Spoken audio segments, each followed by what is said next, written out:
Bonjour à tous et merci d'être venus des Ponts-Rominet un dimanche matin comme ça. Alors, il se passe beaucoup d'événements à Bordeaux en ce moment. Il y a bien sûr Climax ici, et puis hier c'était l'école d'été d'LRM, mais on a eu donc deux débats très importants, l'un sur les femmes et le second sur l'écologie. Ils s'y collent, tant mieux, donc il faut en profiter. Et moi je vais vous parler un petit peu de la réharmonisation entre l'humain et la nature qu'on a un petit peu oublié. En fait, aujourd'hui, l'humain se comporte comme s'il était tout seul. Et vous allez voir que les travaux très fondamentaux qu'on mène en ce moment un peu partout dans le monde nous montrent de plus en plus que nos bactéries intestinales et sur la peau sont essentielles et dialoguent en permanence avec nos cellules humaines. Donc d'un côté, plus on avance en connaissances fondamentales et plus on se sent dépendant du reste. Et par ailleurs, on imagine dans notre tête que nos technologies vont nous sauver en permanence et que finalement l'humain ne répond pas au principe de l'écologie, puisqu'il est au-dessus. C'est un animal incroyable, il sait tout, il fait tout. Et vous allez voir qu'en fait, la façon de s'en sortir aujourd'hui, elle correspond à l'arrêt de trois activités qui sont essentielles et qui sont extrêmement délétères pour l'humanité. L'imprévoyance. Qui s'est dit, quand on invente la machine à vapeur, que remettre dans le système comme ça du pétrole et du charbon n'allait pas nous amener à une catastrophe? Qu'est-ce qu'on paye aujourd'hui? 250 ans d'émissions de gaz à effet de serre à cause de l'usage des produits du pétrole et du charbon. Deuxième défaut terrible, l'arrogance, surtout masculine, beaucoup plus chez les garçons que chez les filles. Et enfin, la cupidité. Et malheureusement, les filles sont aussi cupides que les garçons. Ça fait beaucoup. Donc on va essayer de réfléchir ensemble comment on peut réharmoniser cet humain avec le non-humain. On va passer sur les images. Voilà. Donc là, je vous ai mis deux écosystèmes français, l'un en Guyane, on en parle à l'instant, c'est le camp des Nouracs du CNRS, 50 000 espèces vivantes au kilomètre carré de forêt tropicale, 3 gisements au monde qui sont la forêt du Congo, l'Amazonie, et en Asie, les deux grandes îles que sont la Papouasie-Nouvelle-Guinée et Bornéo. C'est plus de la moitié des espèces connues sur la Terre aujourd'hui. Les nématodes du sol, les insectes, c'est absolument fascinant. L'équivalent marin, il est à côté, toujours en France. Ils ont voté français il n'y a pas très longtemps. C'est la Nouvelle-Calédonie, le récif du Grand Sud. Là, vous avez 6000 espèces sur un carré de 1 km. Au niveau marin, c'est le plus haut. Et le corail, il est fascinant parce que ce corail, c'est moins de 1% de la surface de tout l'océan. Et ce corail, c'est pourtant plus de 30% de toutes les espèces connues dans l'océan. Donc vous voyez l'importance du corail, c'est l'équivalent de la forêt tropicale. Et qu'est-ce que fait l'humain aujourd'hui? Eh bien, il fait des écosystèmes nouveaux. Shanghai, la moitié des Français, dans la même ville. Voilà. Devant une telle constatation, qu'on arrête de dire que l'humain n'est pour rien dans ce qui change, on n'a rien modifié du tout. Non, l'humain est extrêmement impactant sur ces écosystèmes que j'évoquais ici. Et je vous mets ici les raisons de notre inquiétude aujourd'hui. Donc d'un côté, il y a le vivant qui s'en va, on va en parler un petit peu. De l'autre côté, le climat qui change. Alors que le climat change, ce n'est pas du tout un problème. Il a toujours changé, le climat sur la Terre. Mais aujourd'hui, il change de façon beaucoup trop rapide. Et vous allez voir que le début de l'exposé vous montre l'accélération des problèmes. On a tué en 40 ans la moitié des girafes, la moitié des éléphants, on a presque éteint les rhinocéros. Et ce ne sont pas les femmes qui ont fait ça, ce n'est pas des femmes qui tuent mes girafes et mes éléphants, toujours des mâles. Donc quand on disait hier justement dans les débats sur le rôle des femmes aujourd'hui dans la perception des changements et les propositions qu'elles ont de modification de nos comportements, oui, on s'en prive, c'est une catastrophe. Donc vous voyez que tout ça est lié. Et alors bien sûr, ces deux courbes-là, c'est la remontée du niveau de la mer d'un côté, à droite. La mer remonte 3 fois plus vite qu'il y a 18 ans. Depuis 5000 ans, elle ne montait plus, 1 millimètre par an. Depuis 18 ans, elle monte 3 fois plus vite et ça va continuer à s'accélérer.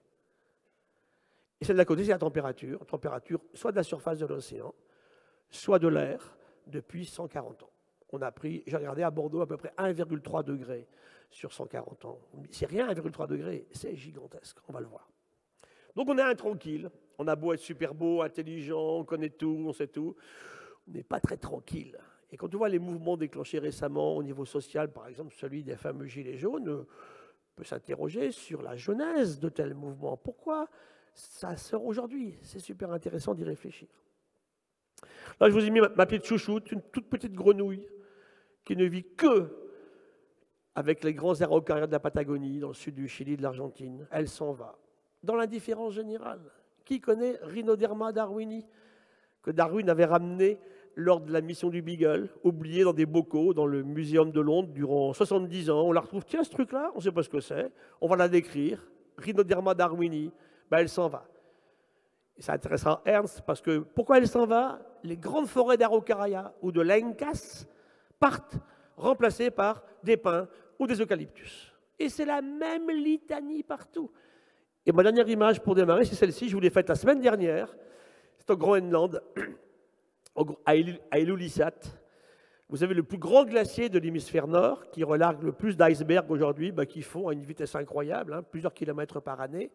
C'est un de ces icebergs, d'ailleurs, qui en 1912 avait rencontré le Titanic. C'est l'inverse, le Titanic qui avait rencontré l'iceberg en faisant n'importe quoi. Et là, tout ça fond. Il faisait 17 degrés, un soleil magnifique quand nous y étions là, et tout fond, tranquillement, tranquillement, et bien sûr contribue très fortement à cette montée du niveau de l'océan. Alors, pourquoi est-on intranquille? D'abord parce qu'il y a cet environnement qui nous ennuie. Hein. Vous lisez avec moi, question d'énergie, de biodiversité, de climat, de pollution. Quelles sont les relations? Comment on a désharmonisé les relations entre l'humain et la nature? C'est la première question. Comment on va retrouver? Pas d'équilibre. Il n'y a pas d'équilibre dans la nature. Il est tellement fugace que je n'ai pas le temps de le voir. Il y a une harmonie. Harmonie qui peut être violente. Hein. Un lion qui mange un impala, c'est violent. Mais c'est harmonieux. Il y aura toujours beaucoup plus d'impala que de lions et ça marche. Et puis c'est aussi bien sûr les énergies que j'évoquais à l'instant. Comment on est passé de la domestication du feu à l'énergie nucléaire, en passant aujourd'hui par les biotechnologies, les nanotech, la robotique. On parle d'intelligence artificielle. C'est une totale stupidité. Un robot ne sera jamais intelligent. Il peut être génial, faire des tas de choses, bien mieux que nous. Mais ce n'est pas ça l'intelligence.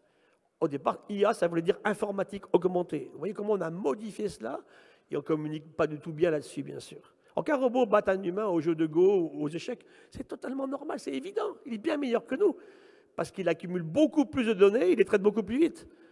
Mais sur une prise de décision qui va amener à ceci ou cela, comment est-il programmé? C'est des vraies questions intéressantes. Et puis enfin, c'est vrai qu'aujourd'hui, on est dans un monde de démographie qui explose. 1945, nous étions sur la Terre 2,1 milliards. Nous arrivons aujourd'hui, d'ici un an, nous serons 8, 7, 8. Sans les mesures chinoises prises il y a 35 ans pour réguler la naissance des bébés, nous serions 500 millions d'humains de plus. Leurs mesures ont interdit la naissance d'un demi-milliard de bébés. Donc, vraie question aussi à prendre en considération, comment on fait? Comment un écologue regarde ces questions particulières? Et puis enfin, les ressources, hein. C'est la course effrénée aux ressources. L'an dernier, il s'est fait que j'ai été le président, on m'a demandé ça, j'ai fait ça, des assises du transport aérien en France. Alors on me dit les avions font de moins en moins de bruit, c'est très bien pour les riverains, bien sûr. Hein. Ils consomment de moins en moins de kérosène, ils font de moins en moins de particules fines, de moins en moins de CO2. Bravo, oui, mais on double le trafic aérien pour 2030. Et tout est à l'avenant. Regardez nos voitures ici dans Bordeaux, hein, vous verrez qu'il y a bien un moment où quelqu'un devrait réfléchir que ça va s'arrêter. Sur l'île de la Réunion aujourd'hui, on a importé des voitures sans se préoccuper du tout. Il y a un marché ouvert, libéral, on achète, on achète, on achète. Eh bien aujourd'hui, il n'y a pas la place physique en superficie de voie publique pour garer les voitures de l'île de la Réunion. Il ne faut pas être un ingénieur polytechnicien pour bien se rendre compte qu'à un moment, on va bien arriver à... Alors on fait quoi? On les jette dans la mer? Donc vous voyez que beaucoup de choses que je vais vous raconter, c'est du bon sens en fait. On a perdu dans l'harmonie avec ce vivant que j'évoquais tout à l'heure, le bon sens. Alors ici, c'est un travail que Paul Ehrlich, que j'aime beaucoup, a publié. Paul Ehrlich, un vieux monsieur, il est né en 1921, comme Edgar Morin. Et Paul disait, quand il est reçu à l'Académie des sciences royales britanniques, il fait une leçon. Can we avoid a collapse of our civilization? C'est la question qui est posée. Est-ce qu'on peut encore aujourd'hui interdire un effondrement de notre civilisation? Voilà, la question est posée. Comment on y répond? À travers des bactéries. Nous sommes une planète bactérie, on l'a complètement oublié. Tous les corps humains qui sont là, c'est au moins autant de bactéries dans nous et sur nous que de cellules humaines. Et je vous disais, on dialogue en permanence avec ces bactéries. Ernst nous parlera des arbres. Un arbre, c'est une biomasse de micro-organismes beaucoup plus grande que ce que vous voyez, y compris les racines dans le sol. Et vous verrez que des pathologies aussi graves que l'Alzheimer, l'autisme, le diabète de type 2, l'obésité, un obèse n'a pas du tout les mêmes bactéries qu'un type qui est svelte. Donc tout ça, on l'a complètement oublié dans cette différenciation entre l'humain et cette nature qui l'entoure. Et voilà, ça c'est le mouvement des Gilets jaunes, donc, qui a démarré en octobre l'an dernier et qui montre, qui est vraiment pour moi l'émergence de cette intranquillité qui nous caractérise aujourd'hui. Pourquoi ? Et ce qui est trouvé très grave, c'est qu'on est arrivé à un moment, pas dans tous les cas, mais à faire croire à ces gens-là que l'écologie c'était un sport de riches. Qui va trinquer en premier quand ça va aller mal? Ce n'est pas les riches. Donc il faut absolument viscéralement qu'on centre ça dans nous-mêmes, viscéralement, j'en parle bien, qu'on admette qu'on fait partie de ce vivant.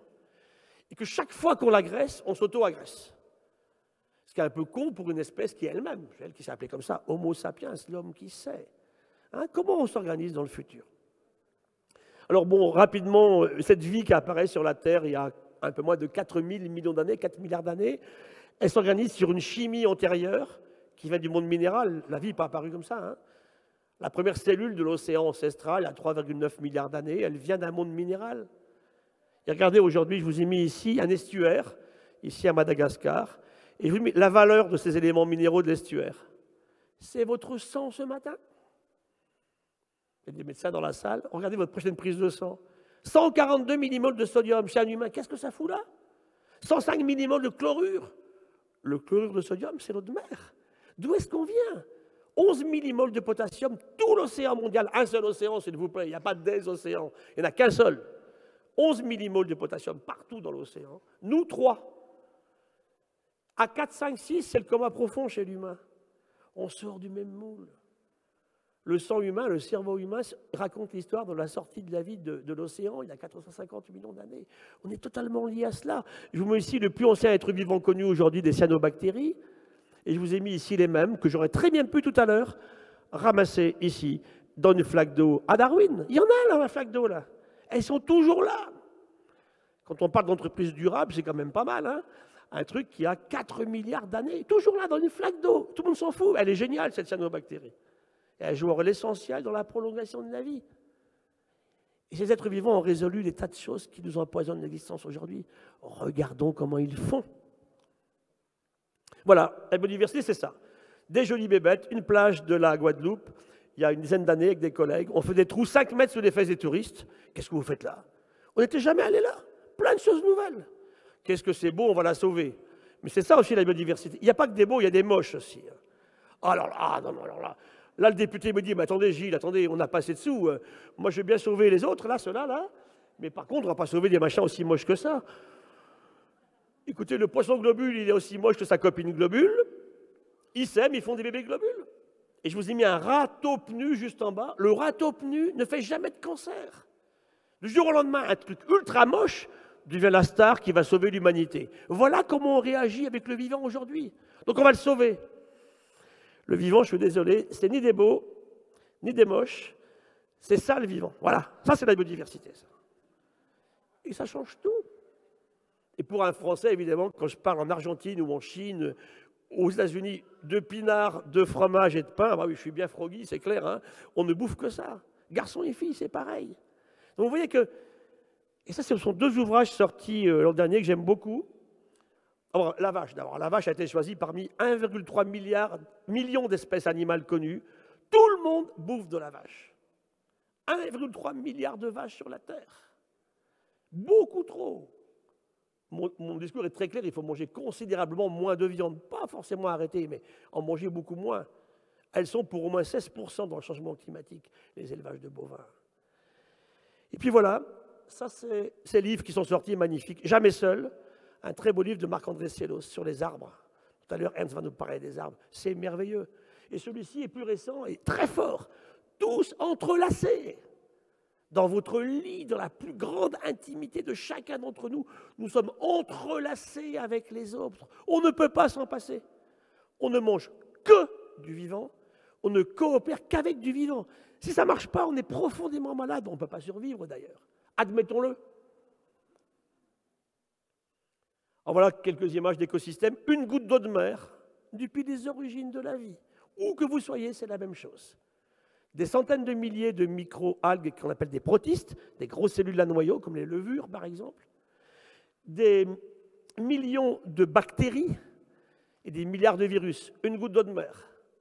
13% des espèces connues viennent de l'océan, que 13%. Deuxième écosystème, un sol. Votre jardin tout à l'heure, là, le pot de fleurs ici, c'est un quart des espèces connues sur la Terre, les sols. Et notre agriculture aujourd'hui débile nous a tué la moitié de nos sols. Nous voulons des coquelicots, évidemment.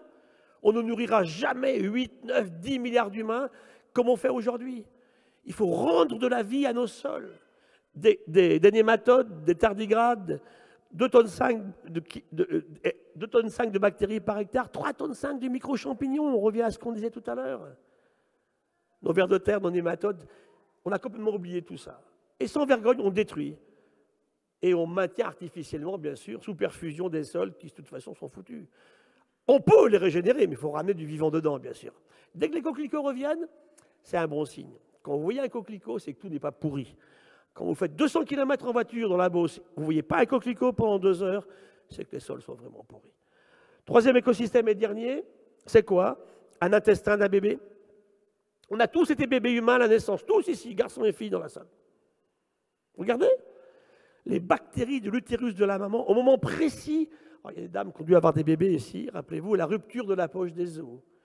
À ce moment précis, les bactéries du corps de la maman vont aller contaminer dans le bon sens du terme ce bébé, qui met 2 ans à avoir sa flore à lui. Ça aussi, on l'a complètement oublié. Et regardez, on a fait un travail Tara Océan entre 2009 et 2013. On a fait un tour du monde, on a séquencé 35 000 stations, les 3 premiers mètres de la surface de l'océan. On ramène 600 000 séquences pas connues, 2 fois plus que les espèces connues dans l'océan. Et regardez ici, en bleu sont des gènes de microalgues marines. En rouge, des gènes de bébés humains. En gris, tous ici dans la salle, on a un tiers de nos gènes en commun avec les microalgues de l'océan. C'est la même famille, c'est le même système. 2 tiers avec une mouche, 98% avec un chimpanzé, 60% avec une banane. Admettons-le, et nous changerons nos comportements. Et pour finir, pour vous achever là-dessus, ce matin, ça c'est votre lit. Parce que vous avez dormi dans votre lit, vous avez tous les matins entre 1 et 2 millions d'acariens. Oh, mais c'est dégoûtant, professeur, vous avez vu, ils ont des poils et des épines partout. Ben, ils sont là. Vous avez plus de relations intimes avec vos acariens qu'avec votre copine ou votre copain dans votre lit. Hein. Ça change complètement la vision de l'évolution et de nos relations au monde. Alors, quels sont les problèmes actuels? Ils sont clairs, ils sont bien connus. Hein. Le productivisme agricole, on peut parfaitement changer. Ça, avec de la volonté politique. On sait ce qu'il faut faire. On sait comment faire. Allons-y. Nous voulons des coquelicots. L'eau. Un bébé humain qui naît, c'est 3/4 d'eau. C'est pas fait pour laver sa bagnole. 3/4 d'eau, la pluie lavera la bagnole. Hein.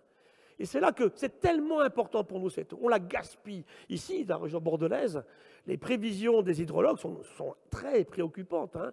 Il va nous manquer au moins l'équivalent de la consommation actuelle d'eau dans la région. Il pleuvra moins, ou il pleuvra extrêmement fort quelques jours après 9 mois de sécheresse.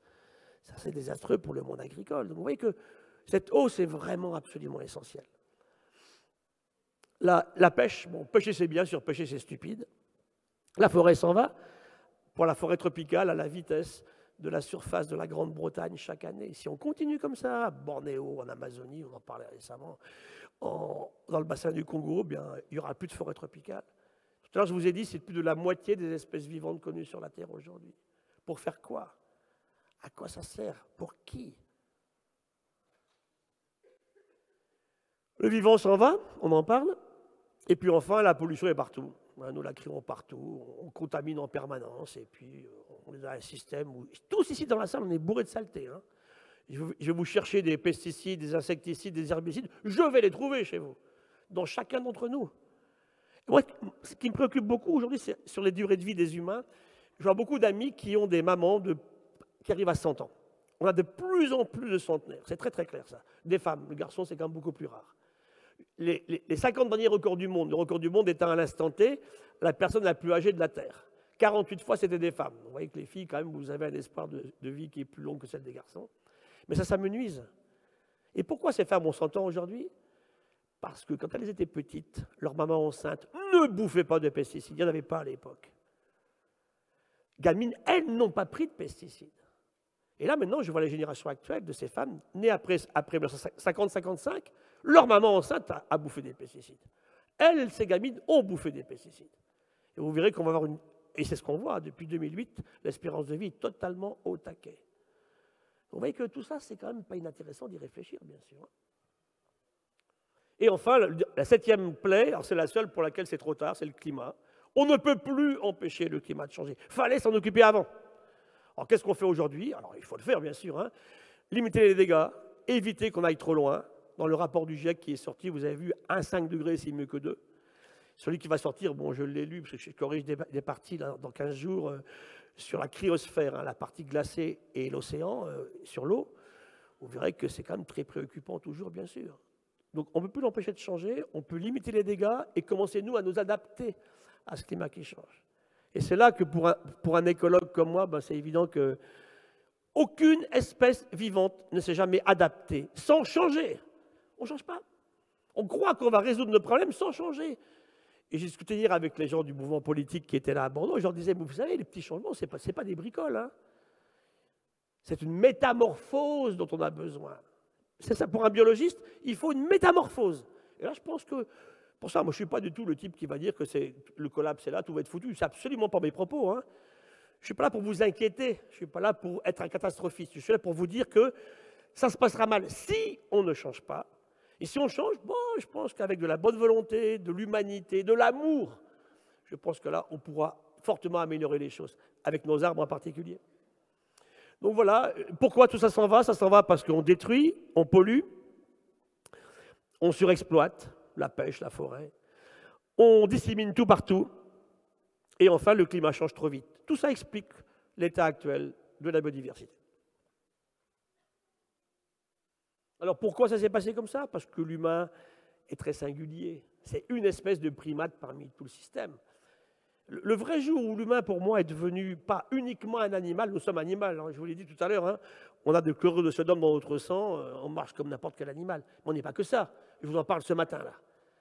C'est quand l'homme a commencé à l'humain domestiquer le feu. Ça va profondément changer, en fait, l'humain par rapport au reste de la nature. On a commencé à inquiéter les grands prédateurs, qui n'étaient jamais inquiets avant. Vous verrez, il y a deux raisons à cela. Il y a le feu, et après, je vais vous dire pourquoi. Le feu, après le feu, c'est le néolithique, l'explosion démographique, les femmes font beaucoup de bébés. Ça oblige les humains à s'arrêter. Et on invente agriculture et élevage. Entre 12 000 et 8 000 ans, le chien est le premier animal domestiqué il y a 35 000 ans, puis le chat, puis la chèvre, 13 000, la vache, le cochon, beaucoup plus tard le cheval, et encore plus récemment le lapin. Donc on a commencé à domestiquer. Et vous verrez que le drame actuel que l'on vit, c'est un effondrement des espèces sauvages. On assiste à la fin du sauvage et une explosion du domestique. Nous vivons dans un monde de poulets. La plus grande biomasse, ce sont les poulets. Tout le monde bouffe du poulet. Et les vaches, c'est pareil. Hein. Ça, c'est pas sans poser des problèmes. Troisième raison, bien sûr, c'est la question de l'énergie. On a parlé de la machine à vapeur.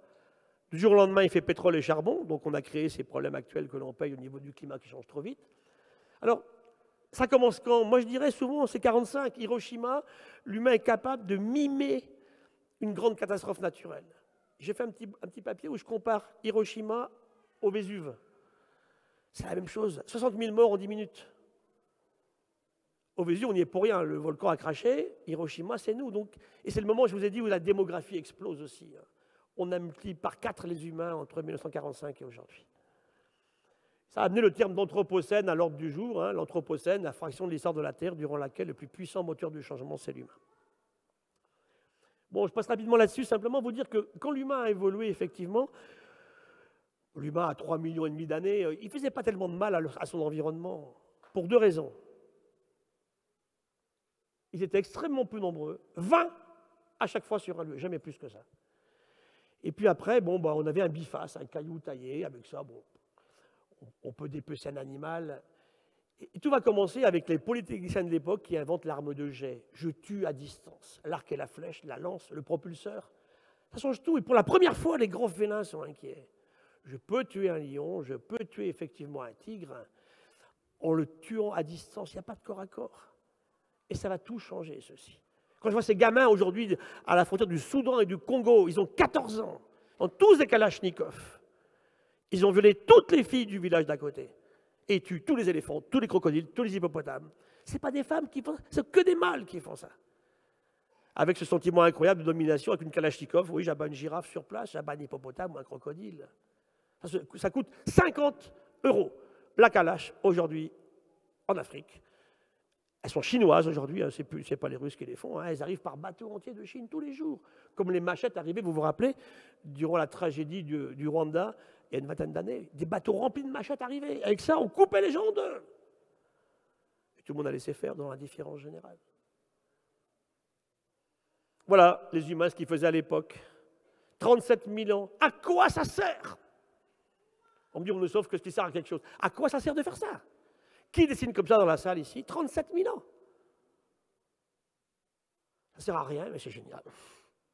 Dans leur tête, ça servait à quelque chose. En plus, on dessine au fond d'une grotte que personne ne vient visiter. On redessine par-dessus, ce que ne ferait jamais un gamin. Hein. Prenez un gamin qui vous fait une jolie feuille avec un dessin. Il est tellement content, il garde son dessin. Il fait le nouveau dessin à côté. Eux, non. On repeint par-dessus. Alors, ils ont fait ça. Et vous voyez ce qu'on fait nous aujourd'hui? Comment s'inspirer de ces gens-là à Chauvet, qui dessinaient 14 espèces vivantes, première image de la biodiversité, sur une parade de grotte. Voilà mon schéma le plus dur à vous montrer ce matin.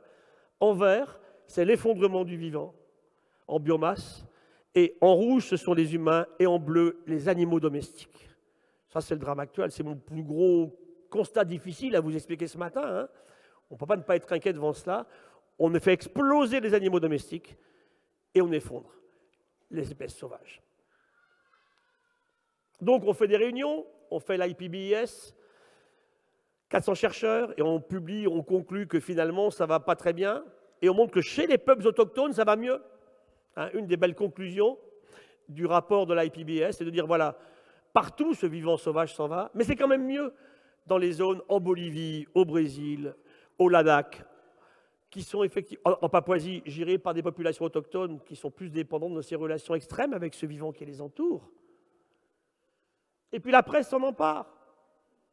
Ici, Papier du Monde, il y a 1 an et demi, 15 000 scientifiques. Demain, il sera trop tard. Et puis celui, il y a maintenant, alors, le président Macron réagit, il fait le Earth Planet Summit où il dit « Nous ne prenons pas le chemin financier de résoudre l'accord de Paris », décembre 2017.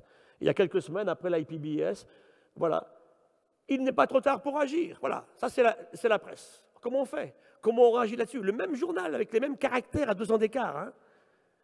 Et tout s'accélère. C'est là qu'il y a une vraie question intéressante à discuter. Bon voilà, le milieu marin, c'est ça. Les merveilleux écosystèmes, corail, herbiers, mangroves, profonds. Et bien c'est ça aujourd'hui. Ça c'est 2 heures de manip dans mon laboratoire à Bagnols-sur-Mer il y a 15 jours. Voilà. On a rempli l'océan de plastique, de perturbateurs endocriniens, de métaux lourds, tout ce que vous voulez. On a pêché tous les gros, les concours de pêche ici. Ah, c'est un truc de mec, ça. Le mec qui veut le plus gros truc possible, je suis le plus gros, sacré champion sur un gros truc. La virilité, elle a pris un sacré coup parce que le mec, il gagne 140 grammes là, il y a quelques années. Là. Avant, il pêchait des thons d'1 tonne, il n'y en a plus, c'est fini.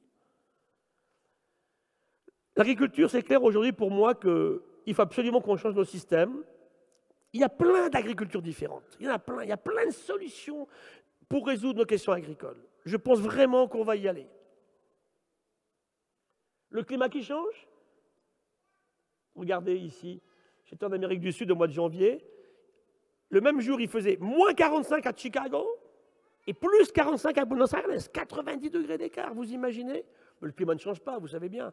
Puis s'il change, l'homme n'y est pour rien. C'est là que franchement, des fois, les bras m'en tombent devant la stupidité d'Homo sapiens, l'homme qui sait. On est Faber, on sait faire des choses, mais on n'est pas sapiens. Alors, bien sûr, ça préoccupe ici les vignerons de la région, bien sûr, je passe. Les maladies, la santé publique avec le changement climatique et la perte de biodiversité. 300 maladies nouvelles à Bordeaux depuis 1940, ça n'existait pas à l'époque. Hein. Si j'enlève ce qui est lié à l'âge et ce qui est lié à l'exposition au soleil, Personne n'allait se foutre à poil sur une plage en 1940, ça n'existait pas. Hein. Tout est lié, soit au climat qui change, soit au vivant qui s'en va. Voilà, je termine avec un peu de philosophie. Sri Aurobindo disait cela en 1915. À l'époque, il n'y avait ni écologie, ni écologisme.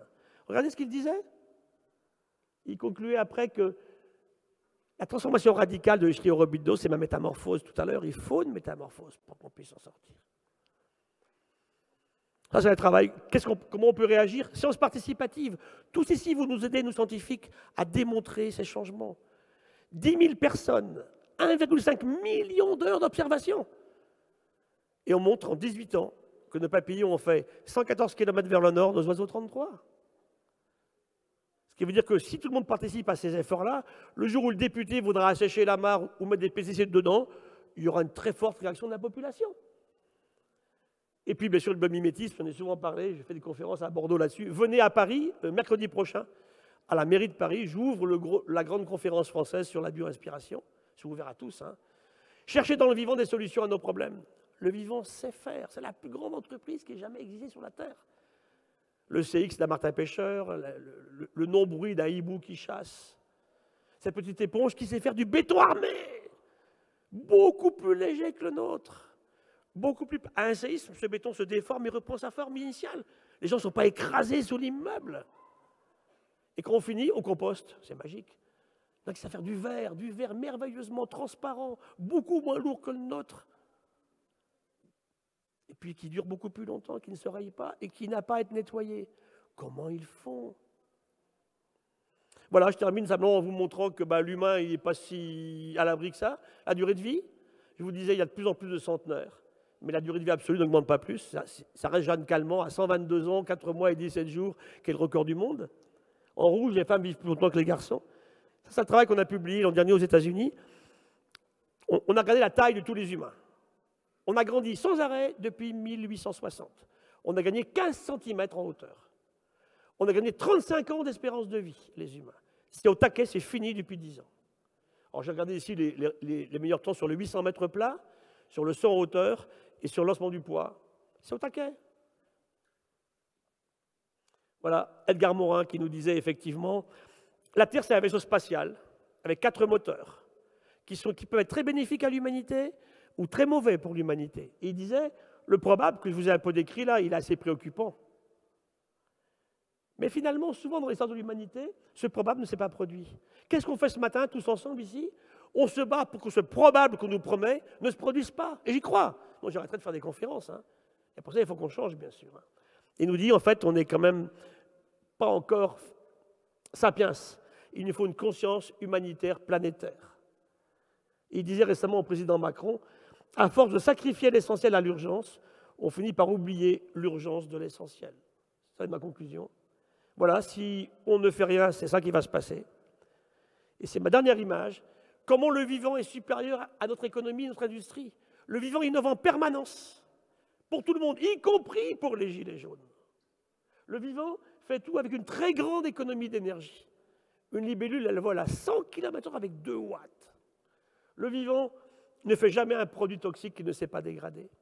Il y a des poisons violents dans la nature, mais la nature sait les dégrader. Nous, on a inventé 150 000 molécules depuis la Seconde Guerre mondiale qu'on ne sait pas dégrader et qui nous empoisonnent tous les jours. Et enfin, ce vivant, c'est clair que ne maximise jamais, il optimise toujours. Et ma conclusion sera ma conclusion avec vous ce matin. Il faut qu'on arrête cette économie stupide qui consiste à faire du profit en détruisant la nature ou en la surexploitant. Avec beaucoup d'engouement, d'émerveillement sur le futur aussi. C'est jouable. Merci.